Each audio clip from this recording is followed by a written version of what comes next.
Assalamualaikum warahmatullahi wabarakatuh.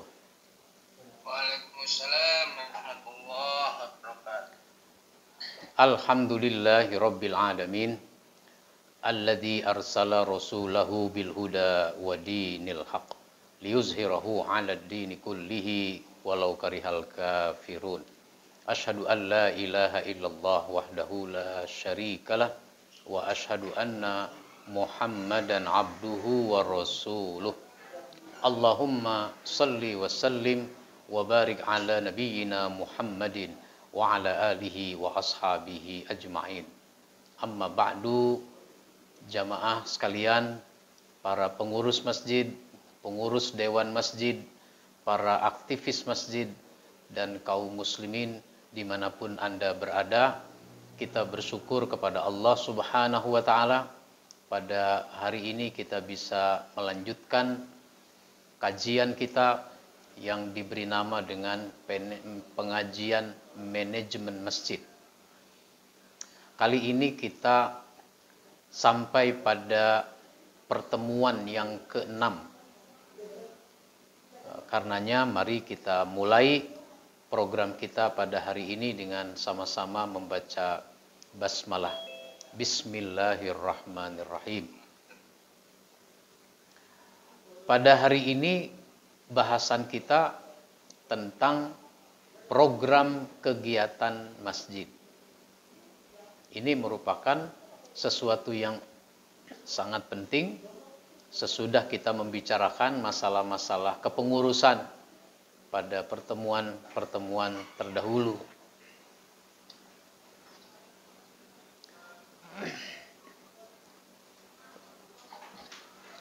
Kita mulai dari masalah fungsinya dulu. Masjid itu kan ada fungsinya. Kita perlu menyamakan persepsi lagi tentang fungsi masjid. Secara sederhana, secara garis besar, atau kalau disederhanakan, fungsi masjid itu ada 3. Fungsi masjid ada 3. Yang pertama adalah fungsi ubudiyah. Fungsi ubudiyah berarti fungsi peribadatan. Fungsi peribadatan berarti kaum muslimin mau beribadat di masjid. Kemudian masjid harus memprogram aspek peribadatan, memberikan pelayanan terbaik di bidang peribadatan. Jadi ini pertama, fungsi ubudiyah. Rasulullah Shallallahu Alaihi Wasallam sangat menekankan kepada para sahabat untuk beribadah di masjid. Dalam hal ini adalah sholat berjamaah yang 5 waktu. Sholat jamaah yang 5 waktu. Kita masih ingat cerita dulu ada sahabat namanya Abdullah bin Ummi Maktum. Sahabat ini rumahnya cukup jauh dengan masjid. Matanya buta. Kalau pergi ke masjid tidak ada orang yang menuntunnya. Rajin dia ke masjid. Meskipun sudah rajin ke masjid, ternyata dia sulit juga. Ya wajarlah, namanya juga orang buta, rumahnya jauh. Yang nuntun gak ada. Maka suatu ketika dia menemui Nabi. Lalu dia menyampaikan keluhannya. Dan dia minta rukhsah. Apa itu rukhsah? Yaitu keringanan. Agar dibolehkan sholat di rumah saja. Rasul mungkin nggak tega. Maka Rasul memberikan kepadanya rukhsah. Tentu saja dia senang, lalu dia permisi. Ketika dia sudah pergi beberapa langkah meninggalkan Nabi, ternyata Nabi memanggilnya kembali. Lalu Nabi tanya, hal tasma'un nida bis shalah? Apakah kamu mendengar panggilan untuk sholat? Naam, ya, saya dengar ya Rasul, itu panggilan sholat itu azan. Kalau begitu fa'ajib, penuhi panggilan azan. Ini orang matanya buta, rumahnya cukup jauh, yang nuntun tidak ada. Kalau dengar azan, ternyata harus datang ke masjid. Nah sekarang berapa banyak orang nggak buta, badan sehat, jalanan bagus, kendaraan punya, tapi azan dicueki. Tidak ada dia memenuhi panggilan azan. Jadi masjid itu fungsinya ubudiyah, peribadatan. Yang kedua adalah ijtimaiyah, fungsi sosial kemasyarakatan. Itu artinya masjid harus memainkan peran sosial. Masjid harus dirasakan manfaat sosialnya. Nah, begitu. Jangan orang hanya merasakan manfaat sosial masjid kalau besok mau lebaran. Kenapa? Karena ada beras gratis. Kalau hari raya Idul Adha, kenapa? Karena ada daging gratis. Nah, bukan begitu. Tapi hidup ini kan sepanjang waktu. Karenanya masjid harus dirasakan manfaat sosialnya. Ini namanya fungsi ijtimaiyah. Karenanya nanti program-program sosial kemasyarakatan itu harus dirumuskan dan dilaksanakan oleh pengurus masjid. Yang ketiga adalah fungsi tarbiyah. Nah, fungsi tarbiyah, fungsi pendidikan atau pembinaan. Itu artinya jamaah kita, jamaah masjid harus mendapatkan pembinaan. Harus mendapat pembinaan. Cuma kan yang mendapatkan pembinaan itu selama ini masih sangat sedikit. Kalau kegiatan cuma berupa pengajian, itu yang ikut pengajian memangnya banyak, sedikit. Pengajian itu ada yang dihadiri oleh 30 orang, oleh 50 orang, 100 orang udah banyak gitu. Jadi kalau masjid kita kapasitasnya 500 orang, kalau hari Jumat 500 orang, lalu yang ikut pengajian 50 orang, itu berarti yang mendapat pembinaan itu baru 10%.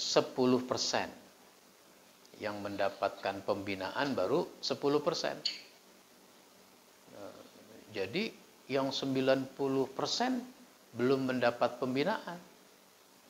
Nah itu. Belum dapat pembinaan tuh yang 90%. Nah ini harus mendapat perhatian. Nah tarbiyah itu dua aspek paling tidak. Pertama, aspek keilmuan. Aspek keilmuan berarti jamaah kita harus dapat ilmu.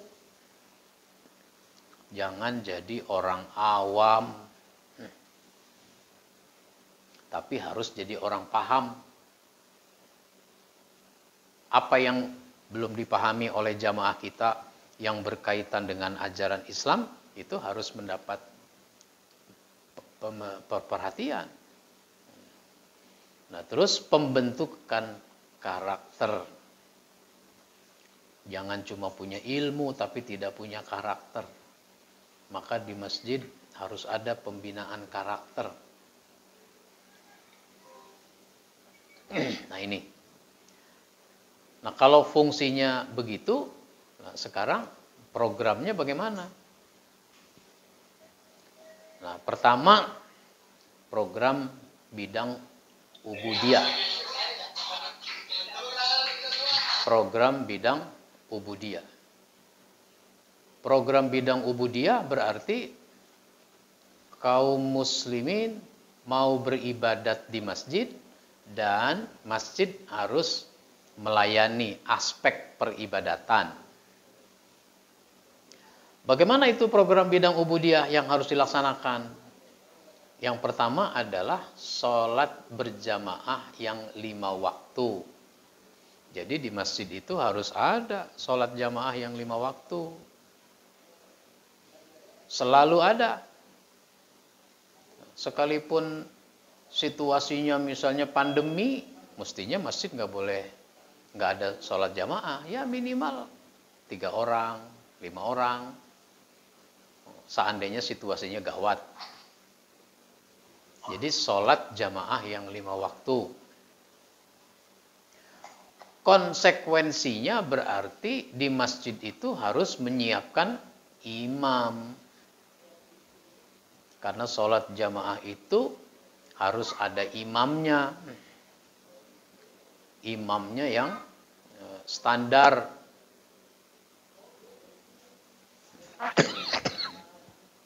Imam yang standar. Maka tentukan imamnya, tunjuk imamnya, tetapkan imamnya. Jadi siapkan imam. Nah, nanti kita akan bicara khusus soal imam. Tapi sederhananya, imam itu bacaan Qur'annya harus baik. Standar tajwid. Nah, ini masih banyak kita dapati imam bacaannya belum standar. Panjang jadi pendek, pendek jadi panjang. Nah, jangan begitu. Tasdidnya tidak terasa, makhorijul hurufnya tidak pas. Nah, jadi siapkan ini imam yang standar bacaannya. Makanya imam itu mestinya dites dulu. Dites dulu bacaannya. Benar apa enggak? Kalau enggak benar, ya jangan jadi imam. Perbaiki dulu. Jangan sampai orang udah bertahun-tahun jadi imam. Udah puluhan tahun jadi imam. Baru sekarang disadari ini imam kita bacaannya kurang bagus. Kan susah menggantinya. Ada perasaan nggak enak. Nah, terus hafalannya. Jadi kalau bacaannya udah bagus, cek juga hafalannya. Hafalannya banyak apa tidak? Ya katakanlah juz 30 dia harus hafal. Untuk standar imam minimal juz 30. Syukur-syukur lebih dari itu. Begitu imam. Lalu imam itu juga punya pengetahuan, punya ilmu. Jadi dia punya wawasan keislaman, punya ilmu yang berkaitan dengan ajaran Islam. Karena imam itu bukan sekedar mimpin sholat.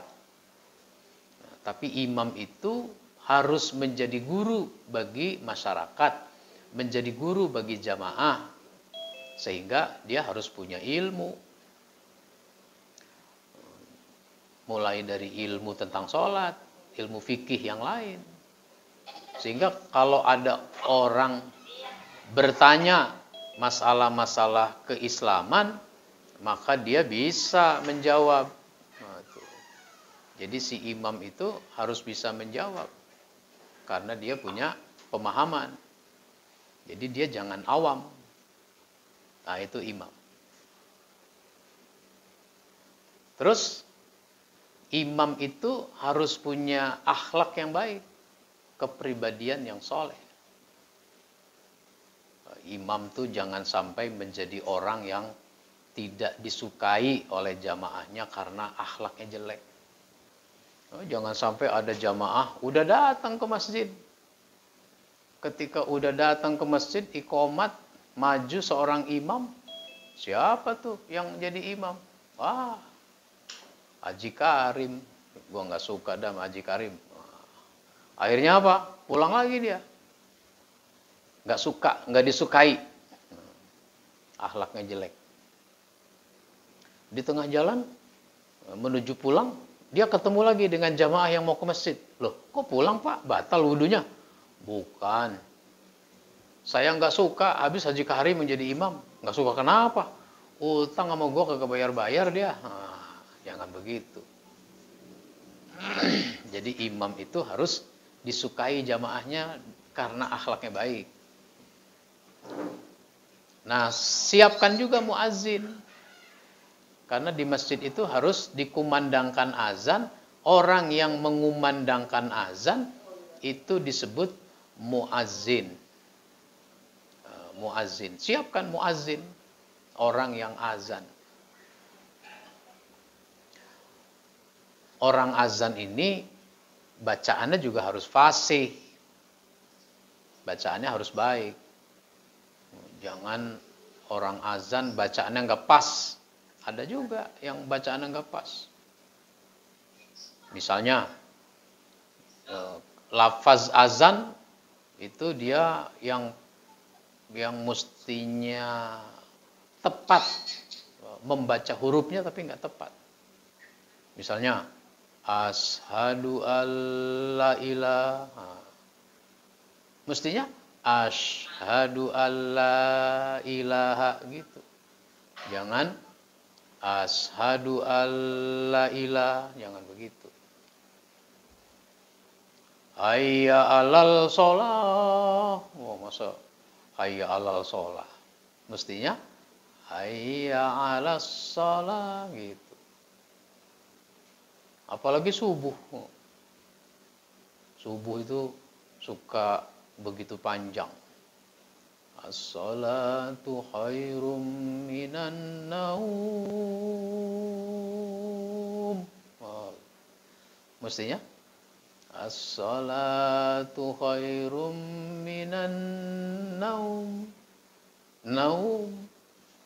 Jangan panjang-panjang. Naum.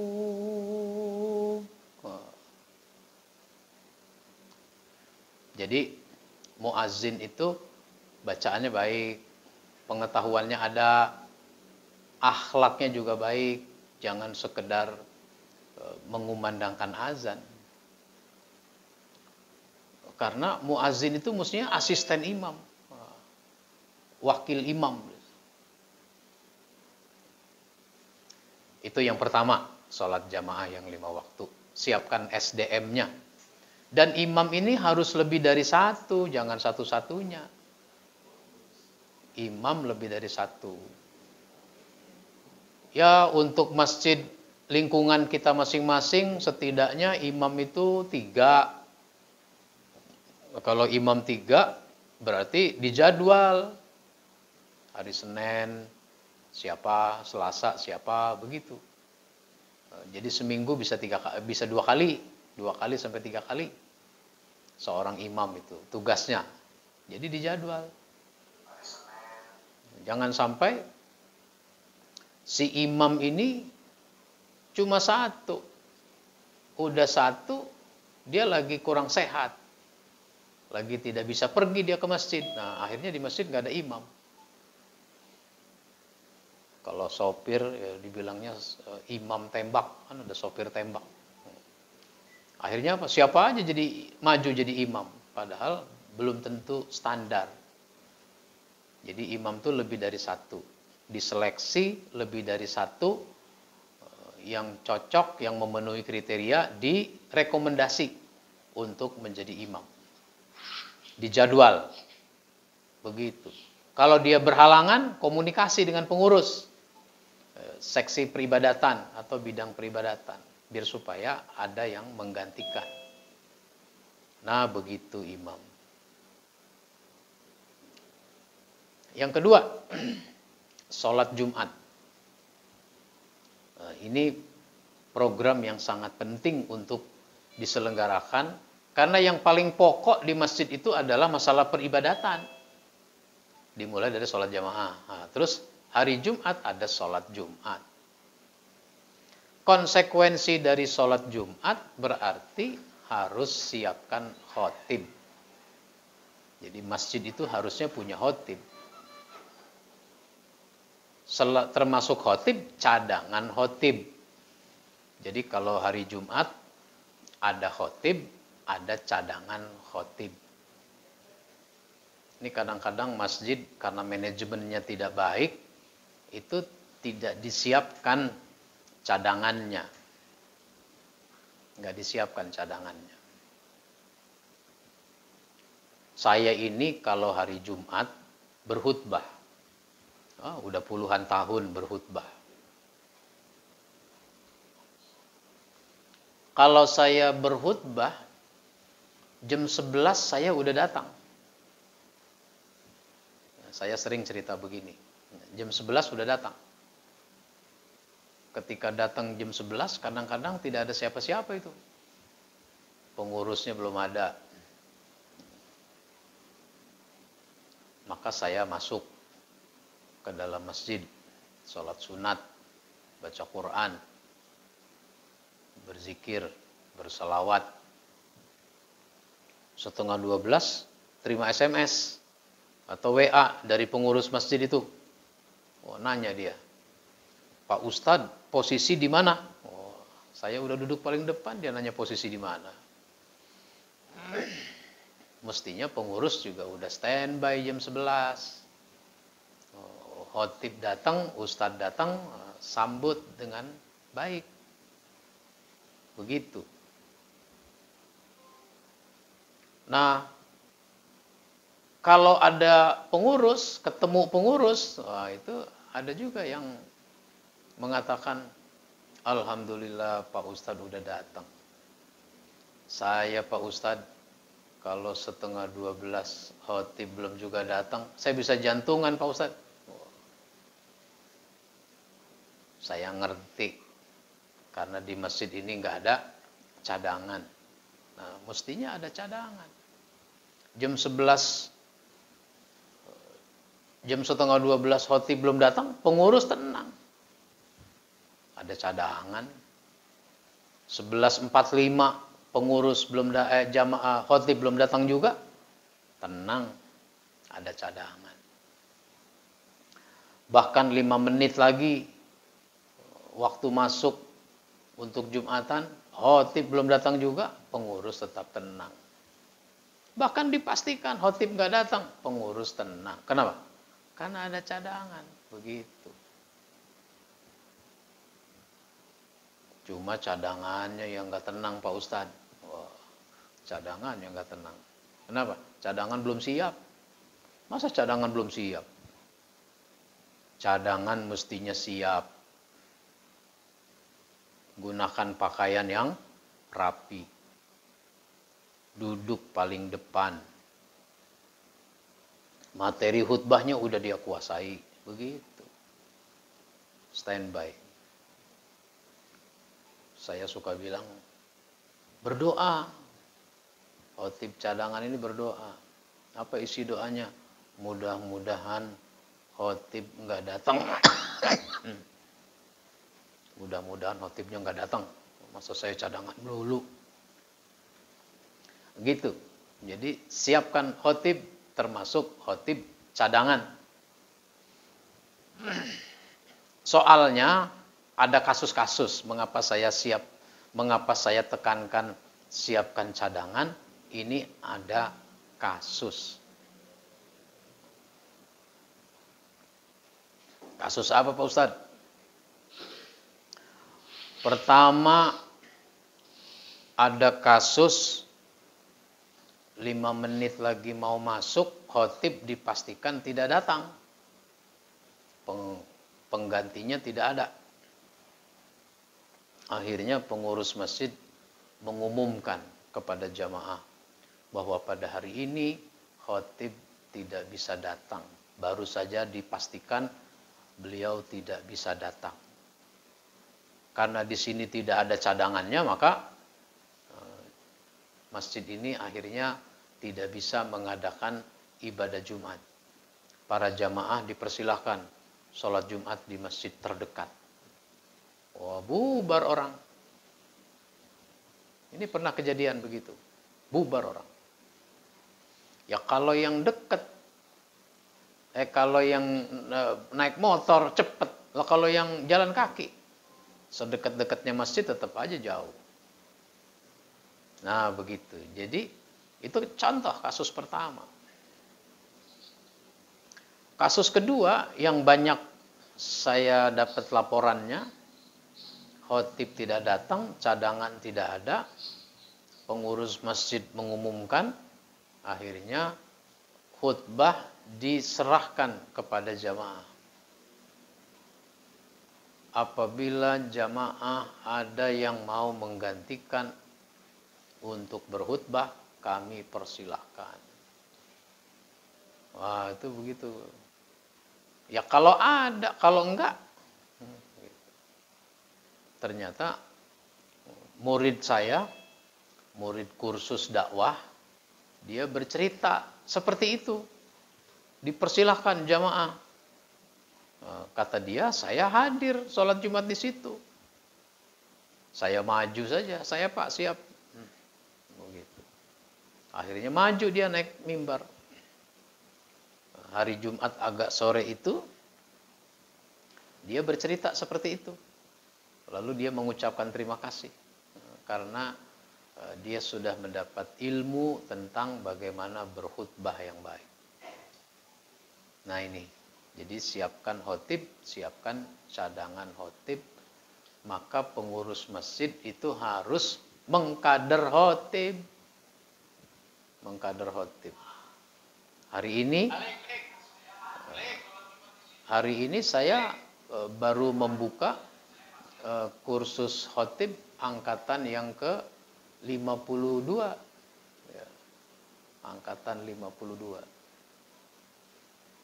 Ada yang hadir di kelas, ada juga yang mengikuti lewat Zoom meeting. Itu dalam rangka pengkaderan. Pengurus masjid bisa juga menyelenggarakan pelatihan. Siapa jamaahnya yang mau belajar, bikin pelatihan. Jadi ini dalam rangka siapkan khotib. Lalu siapkan juga silabus khutbah. Silabus khutbah. Jumat kemarin apa yang dibahas, Jumat sekarang apa lagi yang dibahas, Jumat besok apa yang dibahas, begitu. Jadi silabusnya jangan setiap Jumat temanya sama. Pengulangan-pengulangan.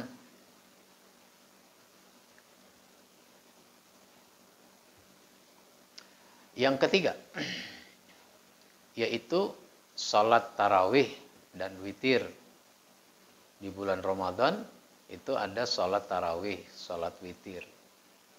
Maka konsekuensinya siapkan imam. Jadi ada imam untuk sholat tarawih. Imam itu bacaannya bagus, wawasannya ada, akhlaknya baik. Jadi siapkan imam. Jangan cepat-cepat juga imam dalam memimpin sholat. Itu juga harus ditegaskan.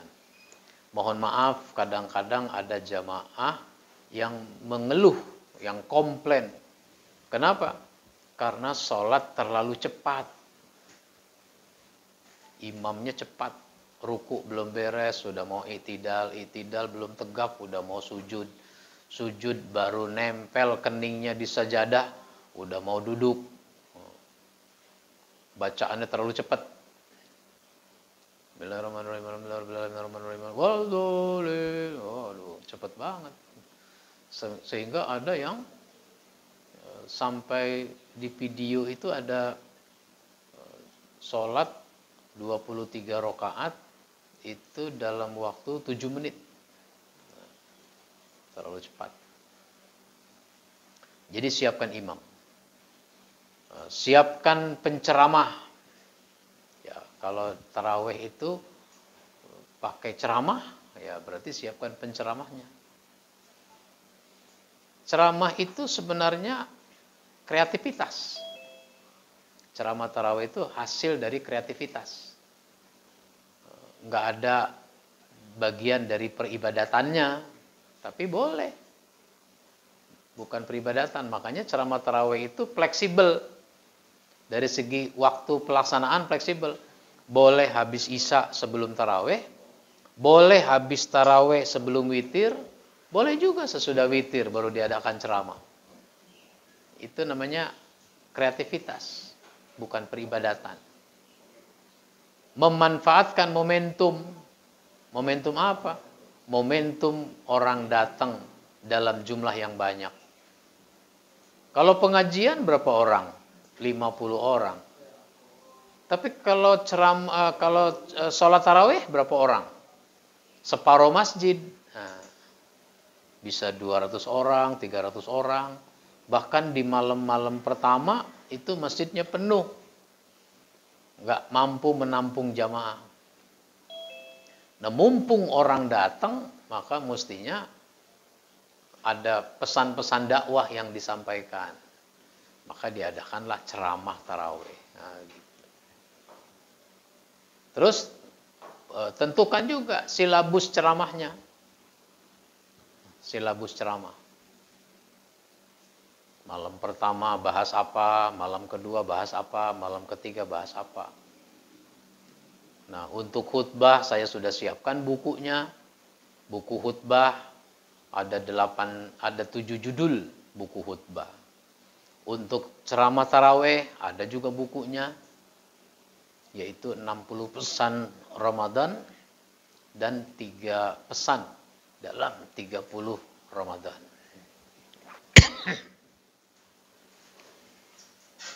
Nah, ini membuat tema-tema itu bervariasi, nggak diulang-ulang. Masa tiap malam harus membahas kutiba alaikumusiyam. 2 Jumat sebelum Ramadan udah dibahas kutiba alaikumusiyam. Selama Ramadan kutiba alaikumusiyam. 2 minggu sesudah Ramadan masih kutiba alaikumusiyam. Begitu ya. Jadi sholat tarawih termasuk ada ceramahnya, ada imamnya, dan sholat witir. Yang keempat, program ubudiyah itu adalah sholat 2 hari raya. Jadi masjid mengadakan sholat 2 hari raya, yaitu Idul Fitri, Idul Adha. Mau diadakan di tanah lapang itu lebih bagus. Mau diadakan di masjid boleh. Itu sholat 2 hari raya.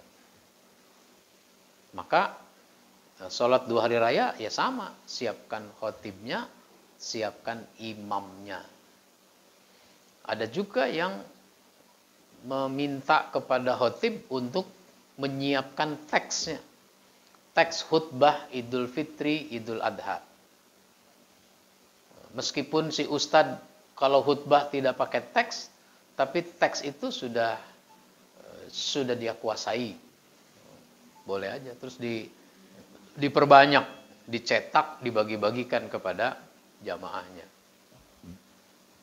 Nah, itu sholat 2 hari raya. Siapkan khotibnya, imam, termasuk cadangannya. Karena situasi darurat tetap harus menjadi perhatian.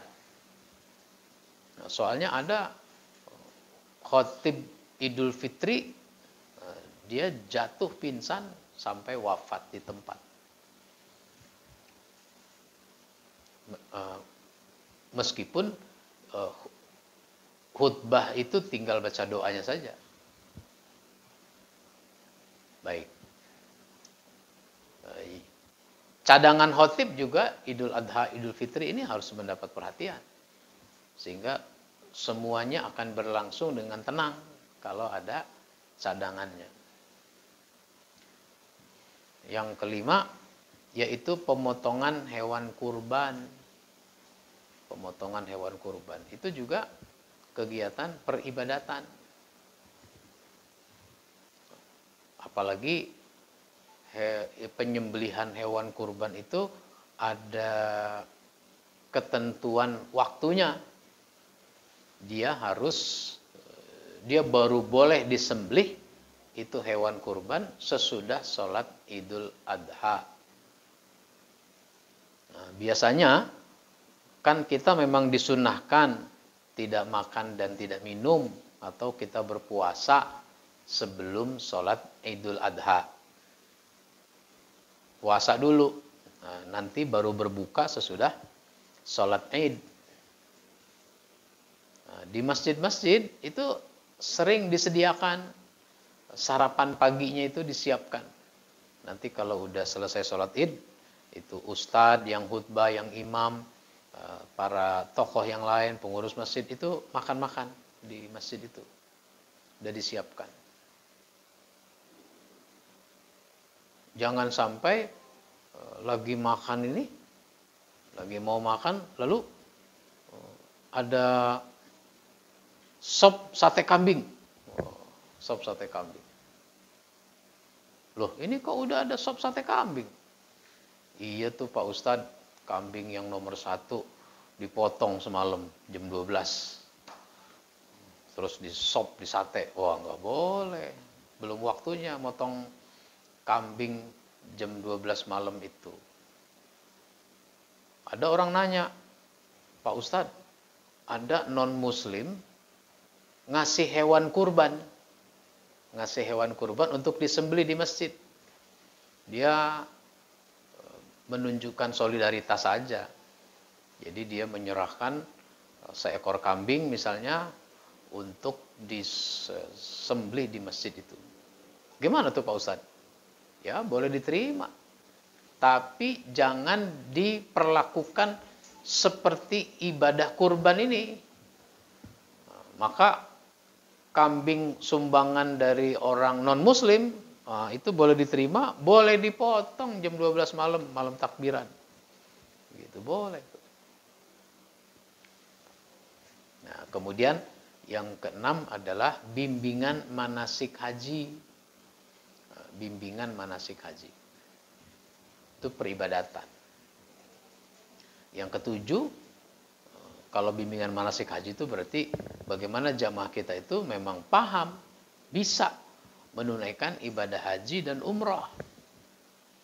Ini kadang-kadang ada jamaah mau pergi haji, tapi ikut manasik nggak sempet. Waktunya berangkat, sampai di Mekah bingung. Bahkan udah di Arafah masih bingung juga. Sehingga ada jamaah haji di Padang Arafah, itu nanya kepada kawannya, kita di sini sampai jam berapa sih? Kawan yang ditanya juga nggak paham. Jawabannya pakai kira-kira. Ya paling sampai asar nanti. Ini kan baru habis zuhur. Nah itu namanya nggak paham. Jadi harus bimbingan manasik haji dan umroh. Nah, yang ketujuh, sholat sunat yang insidental. Sholat sunat yang kadang-kadang. Masjid itu mengadakan. Karena ini sifatnya bukan pribadi. Bukan sholat sunat yang sifatnya pribadi. Kalau yang pribadi ya sholat sendiri-sendiri. Ada sholat duha sendiri. Ada sholat tahajud sendiri. Sholat sunat qobliyah ba'diyah sendiri. Tapi ada sholat sunat yang boleh atau malah harus berjamaah. Sholat tarawih boleh berjamaah. Sholat, nanti ada sholat gerhana, itu berjamaah yang bagus, sholat gerhana. Ada khotibnya. Sholat apa lagi? Sholat istisqa, sholat minta hujan. Kerjakan secara berjamaah. Sholat Idul Fitri, Idul Adha tadi, itu juga berjamaah. Jadi ada sholat-sholat insidental yang harus dikerjakan secara berjamaah. Begitu. Nah ini namanya program bidang ubudiyah.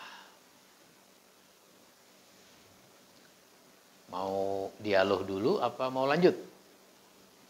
Saya persilahkan. Kita lanjut dulu deh. Ini kan pembahasannya banyak, jadi mungkin tidak kita selesaikan pada sekali pertemuan ini.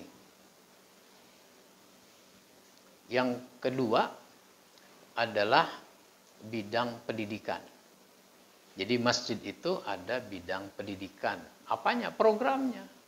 Strukturnya ada, programnya juga harus ada. Apa itu programnya? Satu, pengajian. Jadi di masjid itu ada kegiatan pengajian. Pengajian itu bagus dikelompokkan berdasarkan usia. Ya, pengajian berdasarkan usia. Misalnya pengajian remaja. Remaja aja bisa dikelompokkan jadi 3. Remaja usia SMP, remaja usia SMA, remaja mahasiswa dan pemuda. Nah itu pengelompokan berdasarkan usia. Nanti pengajian bapak-bapak muda, umurnya 30 sampai 45 sampai 50. Nanti ada pengajian bapak-bapak usia di atas 40 sampai 55 sampai 60. Kemudian ada lagi pengajian yang di atas itu usianya, di atas 60. Karena masalah mereka beda-beda itu. Nah, itu pengajian berdasarkan usia. Nah, selama ini enggak. Akhirnya misalnya anak remaja suka bingung. Anak SMP kelas 1 itu bisa bingung. Kenapa? Kalau ikut TPA, dia kegedean. Karena dia udah kelas 1 SMP. Kalau ikut remaja masjid, kekecilan dia. Karena remaja masjid udah pada jenggotan. Dia baru kelas 1 SMP. Jadi penting ada pengelompokan. Bisa juga pengelompokan berdasarkan jenis kelamin. Pengajian laki-laki, pengajian wanita. Kemudian pengajian berdasarkan tingkat kesadaran.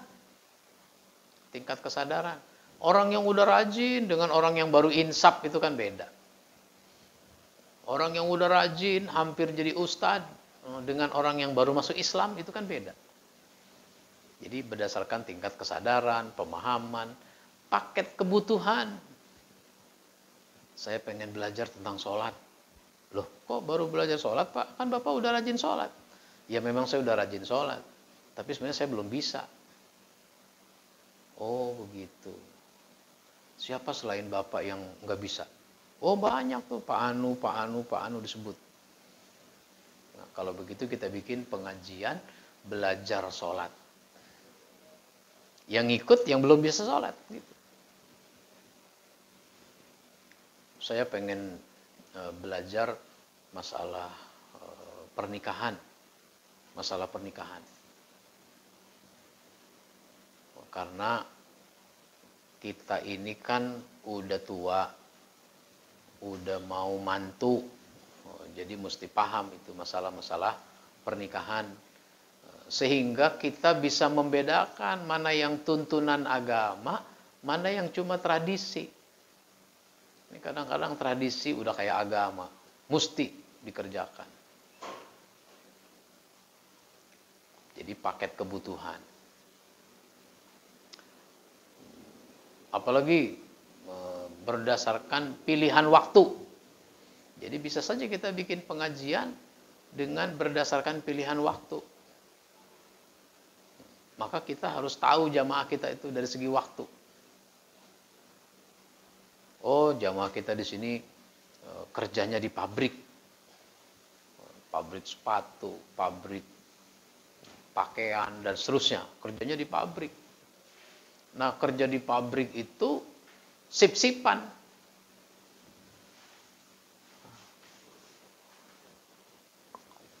Kalau sip-sipan begitu berarti tidak selalu dia bisa ikut kegiatan di masjid. Maka kasih pilihan waktu. Kapan bisanya, kapan maunya. Nah, yang kedua, memiliki lembaga pendidikan. Kalau bisa formal silahkan. Jadi masjid itu punya lembaga pendidikan formal. Bisa dari TK atau PAUD sampai perguruan tinggi. Kalau bisa ya silahkan. Tapi kalau nggak bisa, paling tidak ada pendidikan non formal. Masjid itu mengadakan pendidikan non formal, kursus-kursus, pelatihan-pelatihan. Banyak yang harus dipelajari, apalagi yang muda-muda. Kebutuhan banyak, tapi dia nggak punya keilmuan, nggak punya keahlian. Nah, disinilah pentingnya bikin kursus, bikin pelatihan. Misalnya pelatihan editing video, biar supaya bisa membuat edit video untuk diposting di media sosial.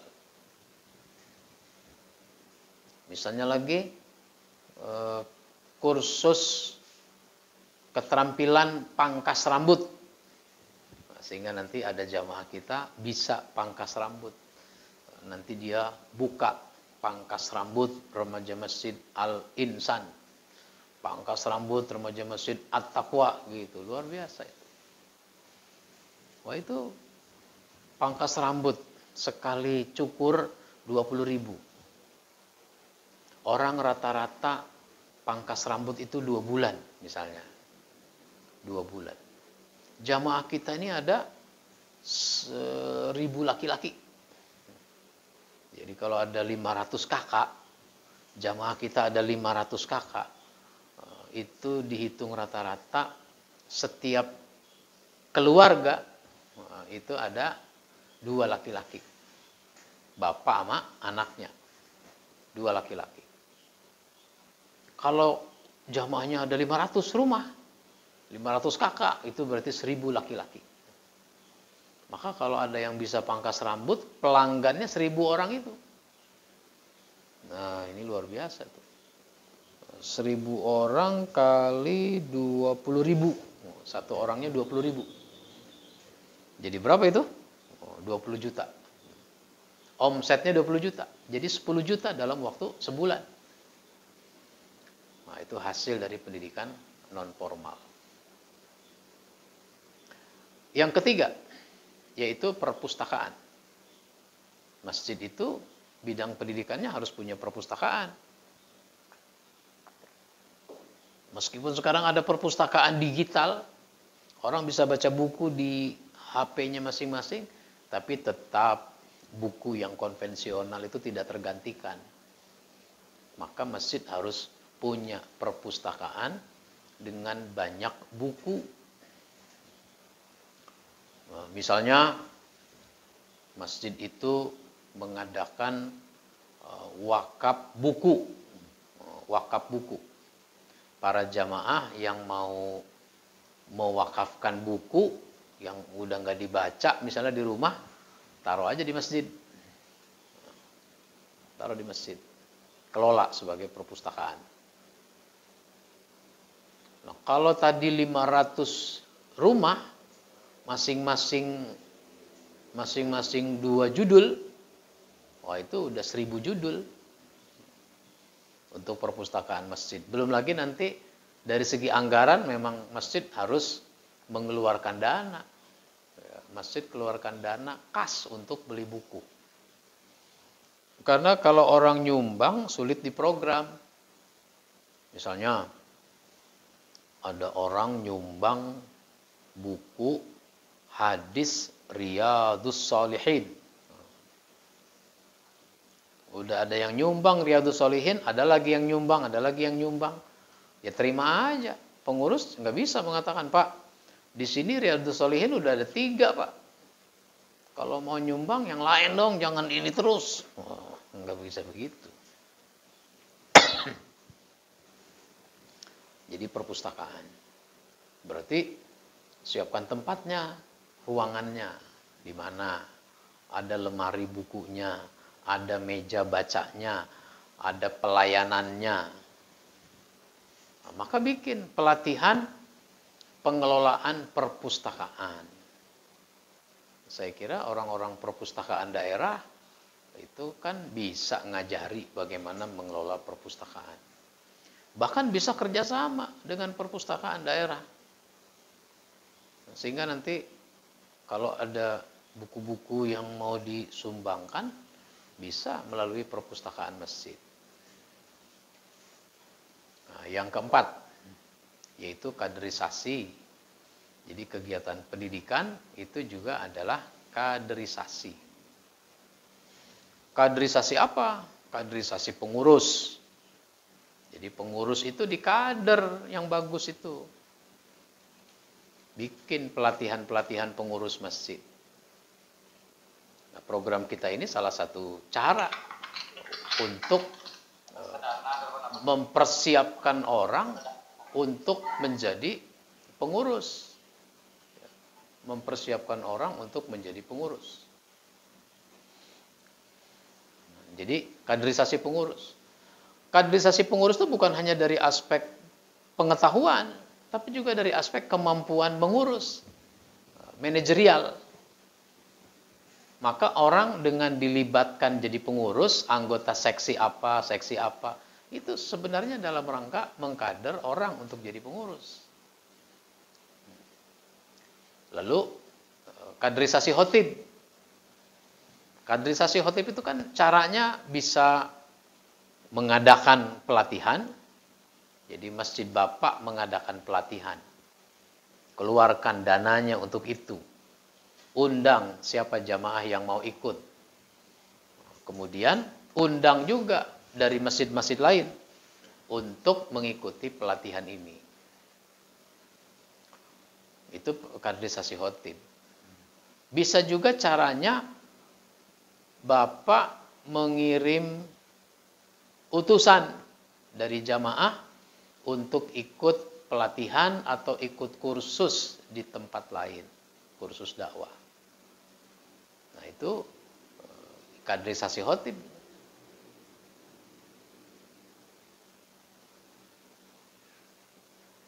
Terus memanfaatkan orang-orang yang sudah bisa dalam berkhutbah untuk dijadwalkan.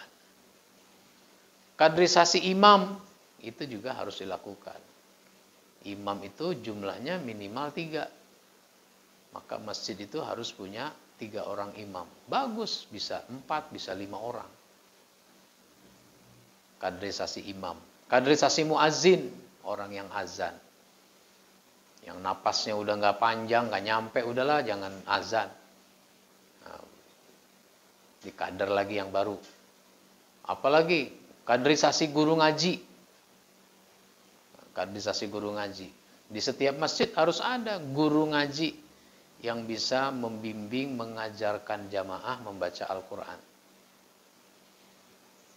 Itu kaderisasi guru ngaji.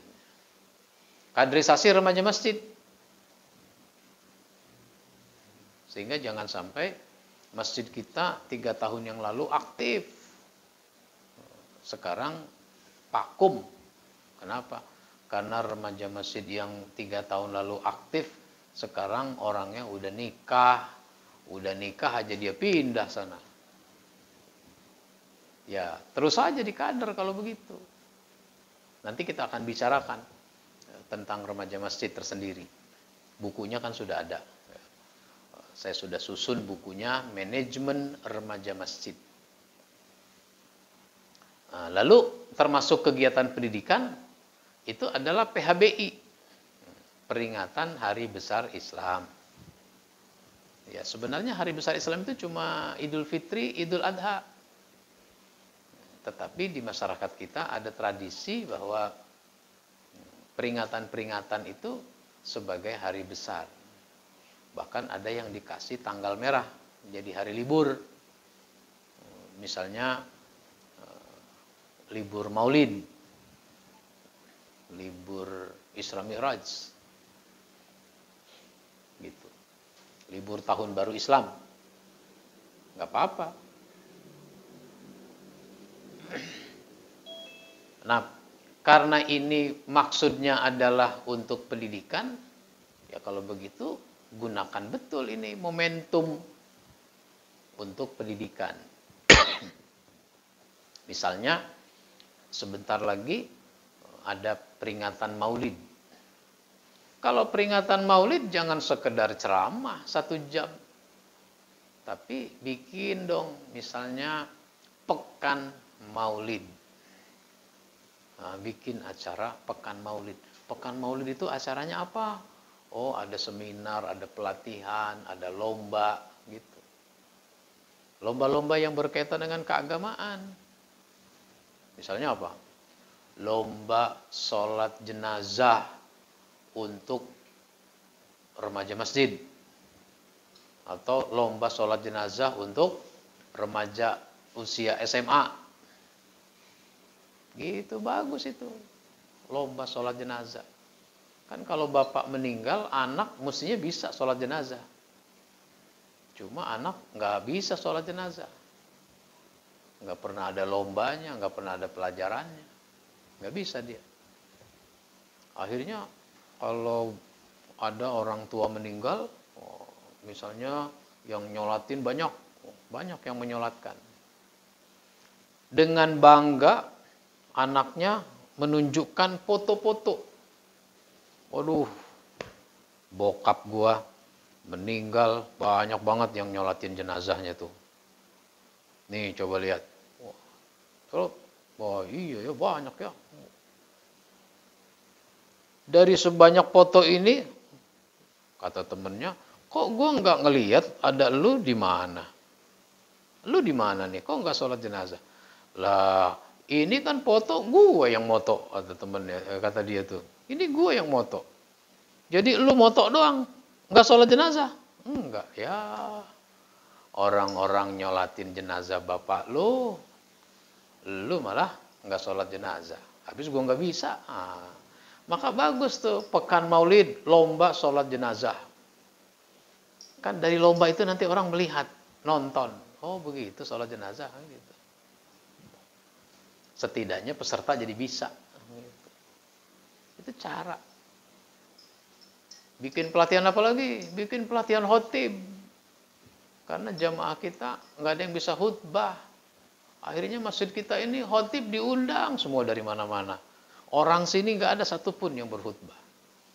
Nah, kalau gitu bikin pelatihan khotib. Begitu. Bikin seminar manajemen masjid. Pelatihan manajemen masjid. Nah, begitu. Baik. Ini yang kita bahas. Nanti kita sambung.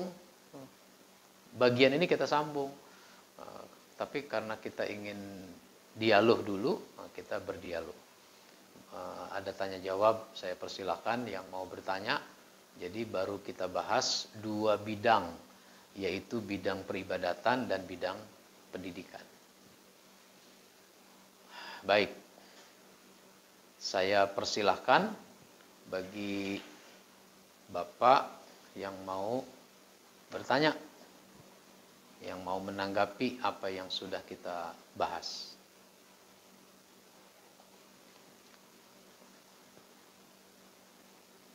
Ada yang mau bertanya?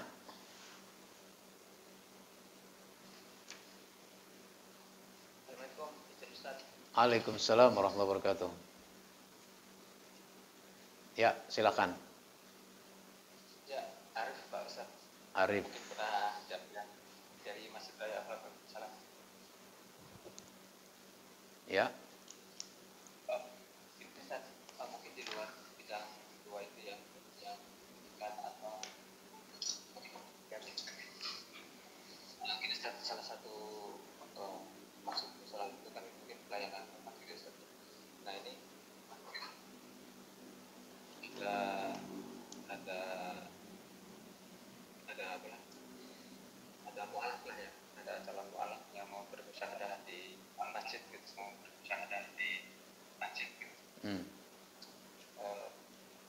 Kemudian yang pertama bertanya sebenarnya yang berhak memilih untuk calon apa orang yang mau masuk Islam itu yang diberat itu siapa Ustaz ya? Karena kan kita juga menyesuaikan ustadznya gitu ya. Apakah salah satu pengurus juga bisa, ataukah orang yang misalkan nih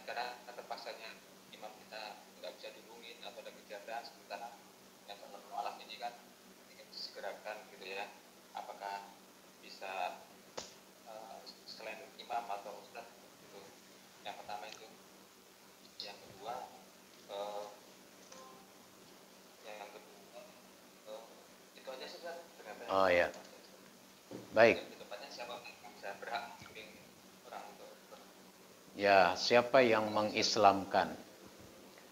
Saya jadi ingat cerita tentang Buya Hamka. Dulu ada orang, anak muda, mau masuk Islam kepada Buya Hamka di Masjid Al-Azhar, Kebayoran Baru. Tapi Buya Hamka bertanya dulu, kamu kenapa mau masuk Islam? Saya ini kan mau nikah, Buya, kepada wanita Islam. Syaratnya harus masuk Islam dulu. Oh, begitu. Kalau begitu, nggak mesti sekarang juga sih masuk Islamnya. Boleh nanti-nanti. Seminggu lagi, 2 minggu lagi. Ini ada buku. Ini ada buku. Silahkan dibaca, bawa pulang. Jadi, dia pelajari itu buku dibaca. 2 minggu kemudian, dia datang lagi. Ini kan namanya ngetes juga. Sungguh-sungguh, serius apa enggak nih orang masuk Islam. Apalagi tadi ngomongnya mau nikah. Ya berarti belum lurus ini niatnya. Belum sungguh-sungguh. Nah 2 minggu kemudian dia datang lagi. Jadi masuk Islamnya? Jadi Buya. Kenapa mau masuk Islam? Karena sekarang sedikit banyak saya sudah paham apa itu Islam. Beda jawabannya. Jadi jangan langsung terima masuk Islam, tapi orang harus ditanya dulu motivasinya apa. Nah, kalau sudah bagus motivasinya, maka pengurus masjid boleh mengislamkan. Ustadz lebih bagus agar dapat bimbingan. Jadi ustadz yang diminta untuk membimbing. Setelah itu dipersiapkan program untuk pembinaan si mu'alaf ini. Jangan sekedar masuk Islam lalu nggak ada pembinaan. Jadi pembinaan. Maka ada organisasi yang didirikan atau lembaga yang didirikan dengan niat untuk membina para mu'alaf itu. Misalnya dari kalangan keturunan Cina. Itu dulu ada organisasi namanya PT, Persatuan Iman Tauhid Indonesia, PT. Dulu kantornya di Istiqlal. Jadi orang-orang keturunan Cina yang masuk Islam itu dapat pembinaan di situ. Saya tidak tahu ya, dulu di Dewan Dakwah itu ada namanya Majelis Muhtadin. Jadi orang-orang yang masuk Islam dapat pembinaan di situ. Di Al-Azhar apa ya atau di mana? Itu ada Mu'alaf Center dalam rangka membina. Di kalangan keturunan Cina itu dulu ada Karim Oe. Karim Oe di Sawah Besar. Dia masuk Islam lalu bikin yayasan namanya Yayasan Karim Oe. Bikin masjid namanya Masjid Lao Tse. Masjid Lao Tse. Karena jalannya jalan Lao Tse. Itu kan ruko aja itu, ruko. Jadi ruko itu ada dua pintu. Itu dibikin masjid dan dibikin kantor yayasan. Nah, begitu. Jadi sebaiknya ustadz yang membimbing orang masuk Islam agar diluruskan motivasinya. Nah, yang harus juga diwaspadai, kadang-kadang orang masuk Islam itu menjadi alibi. Menjadi alibi. Orang tuh masuk Islam di masjid hari Jumat. Habis sholat Jumat diislamkan, lalu jamaah pada bantu. Jamaah pada bantu ngasih uang. Dapat tuh dia uang situ. Wah, enak juga ya, dapat uang masuk Islam ini. Nanti Jumat besok masuk Islam lagi di masjid lain. Dapat bantuan lagi. Masjid lain. Lah, ada teman saya ustadz cerita. Orang masuk Islam tuh modelnya begitu. Jadi dia tiap Jumat masuk Islam karena dapat sumbangan. Suatu ketika dia khutbah di mana, ini orang masuk Islam. Di khutbah di tempat lain, dia lagi yang masuk Islam. Jadi alibi untuk cari uang. Dulu saya khutbah di Tanah Abang, pasar Blok A Tanah Abang, masjid paling atas. Kata pengurusnya, Pak Ustadz, ada orang mau masuk Islam ini, gimana? Boleh, terima. Tapi saya bilang jangan kasih sumbangan. Emang kenapa Pak Ustadz? Ya begitu tadi ceritanya. Maka sesudah sholat Jumat diumumkan, ada yang mau masuk Islam, mari kita saksikan, tapi nggak usah nyumbang. Ucapkan selamat aja. Begitu Pak. Baik, silakan yang berikutnya. Ya, silakan. Assalamualaikum warahmatullahi wabarakatuh. Waalaikumsalam warahmatullahi wabarakatuh. Saya Tugiana dari Cikarang, Pak Ustaz. Iya. Yang ingin saya tanyakan adalah setiap masjid dari masing-masing bidang pasti mereka sudah mengedrap atau menyusun daripada program kerjanya masing-masing ya. Misalkan sebagai bidang pendidikan pasti sudah membuat dari program-program yang akan di-launching. Ya. Yang ingin saya tanyakan adalah apakah ada kira-kira standarisasi pembuatan daripada program kerja itu sendiri, Pak Ustaz? Terima kasih. Assalamualaikum warahmatullahi wabarakatuh. Ya, waalaikumsalam. Ya, standarisasi itu kan sesuai dengan bidangnya satu. Kalau bidang peribadatan itu yang tadi kita bicarakan. Bidang pendidikan yang sudah kita bicarakan. Nah, tetapi program itu boleh dikembangkan sesuai dengan kebutuhan. Sesuai dengan kebutuhan. Jadi bikin program yang sesuai dengan kebutuhan. Sebab bisa jadi programnya bagus, tapi nggak dibutuhkan. Makanya bikin program itu yang sesuai dengan kondisi jamaah. Contohnya gimana tuh Pak Ustadz? Ya begini contohnya. Jamaah kita ini semuanya sudah bisa baca Quran dengan baik. Nah, misalnya begitu. Kita punya data bahwa jamaah kita ini sudah bisa baca Quran dengan baik. Di masjid bikin program namanya program pemberantasan buta huruf Al-Quran. Bagus nggak tuh program? Ya bagus. Tapi program itu tidak dibutuhkan. Kalau di sini tuh nggak dibutuhkan. Emang kenapa? Di sini jamaahnya udah pada bisa baca Quran semua. Begitu contohnya. Contoh lain. Masjid kita bikin program tajwid.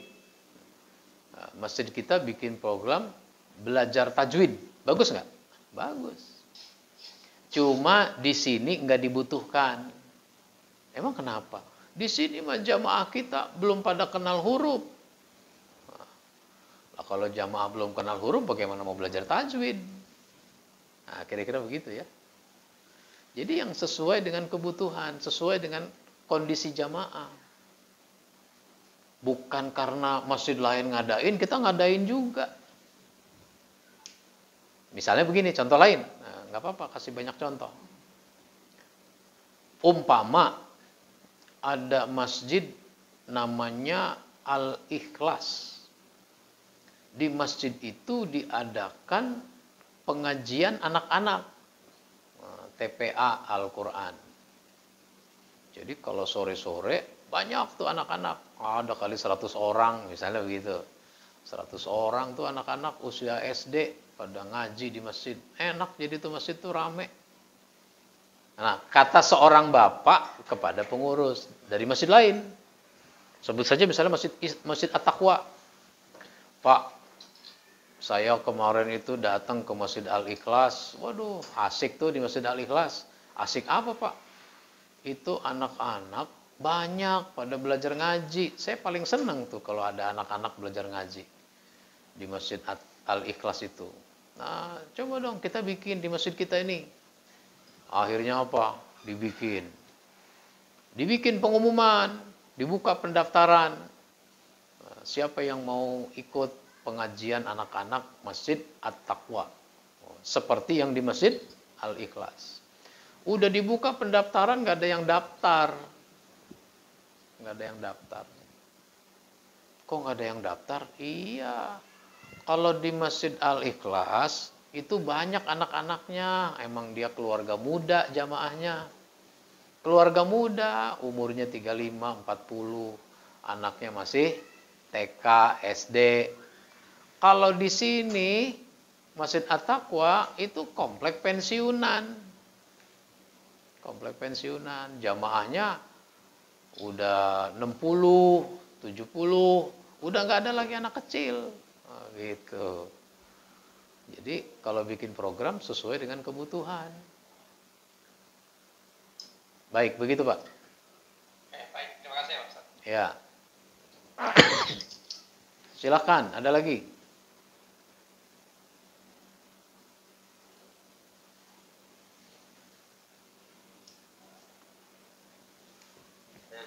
Ya. Waalaikumsalam warahmatullahi wabarakatuh.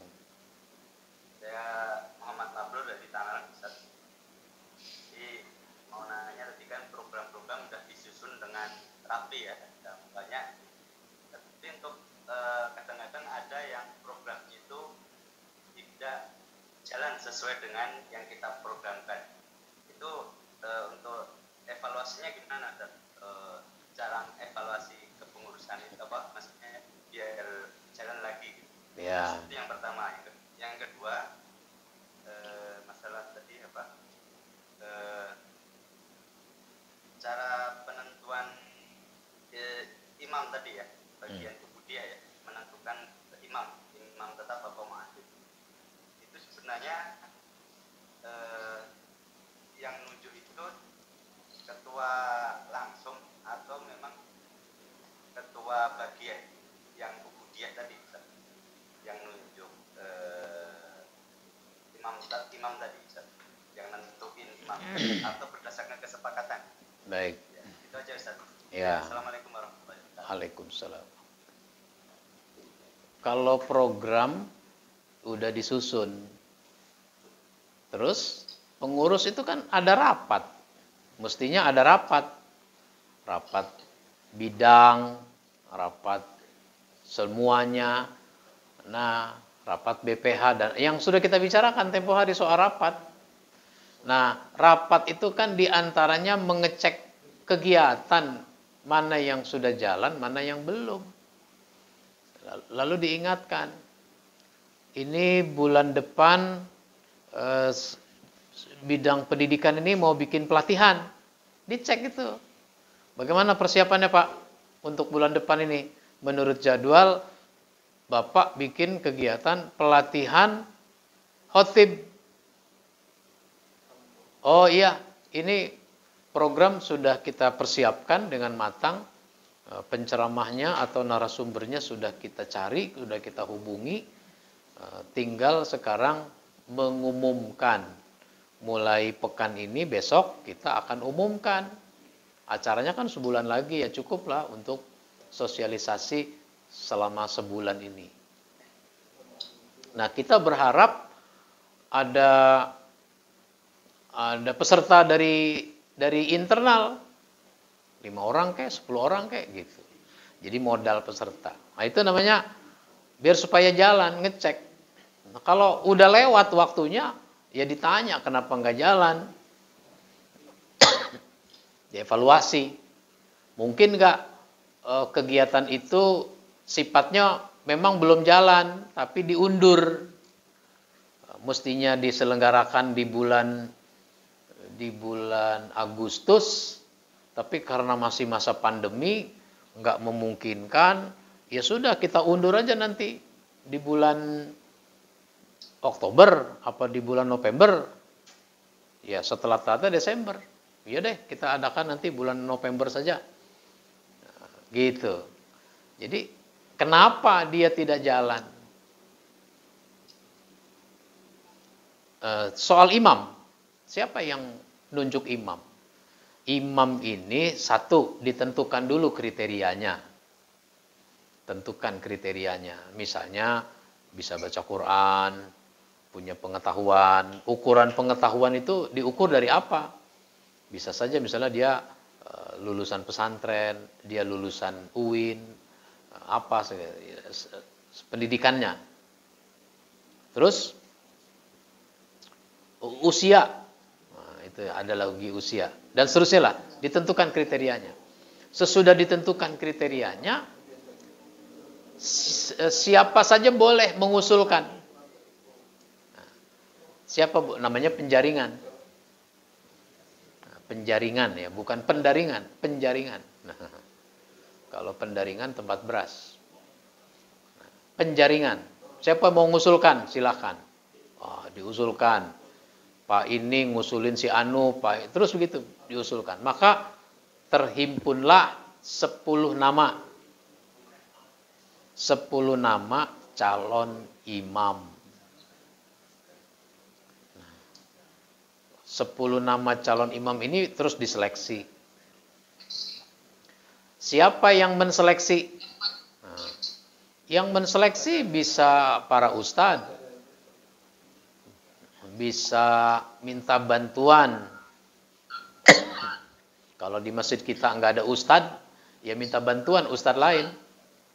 Apakah dari MUI, apakah dari KUA misalnya.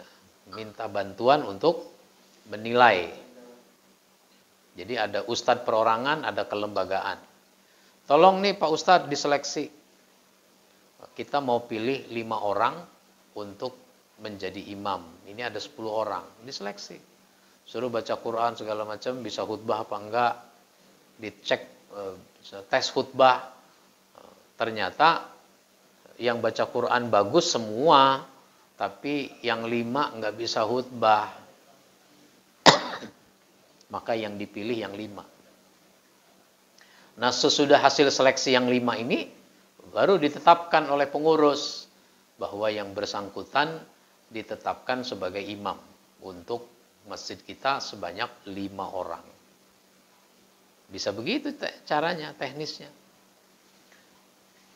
Jadi jangan asal tunjuk. Ditunjuk yang sesuai dengan kriteria. Begitu, Pak. Ya, ada lagi?